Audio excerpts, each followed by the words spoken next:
I'm Emily Akhtarzandi, Managing Director of AtlanticLIVE.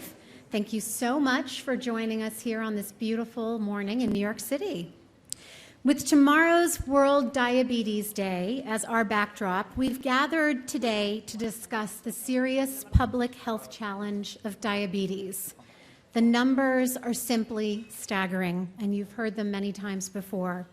According to the CDC, 29 million Americans suffer from diabetes. That's 1 in every 11 people in the U.S. Another 86 million adults, more than 1 in 3, are pre-diabetic. And diabetes remains the 7th leading cause of death in the United States. Despite these staggering numbers, the general public is still unaware of how prevalent and serious the epidemic of diabetes is. Until a few years ago, I was one of those individuals who knew very little about diabetes. After a routine blood test during my second pregnancy, I learned that I had developed gestational diabetes, and the following day, I was trained to test my blood sugar across the day and measure and inject myself with insulin 4 times a day.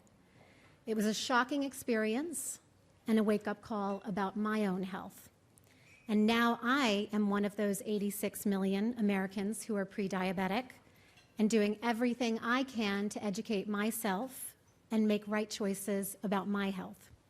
My experience aside, diabetes is a disease that disproportionately strikes minorities and disadvantaged communities.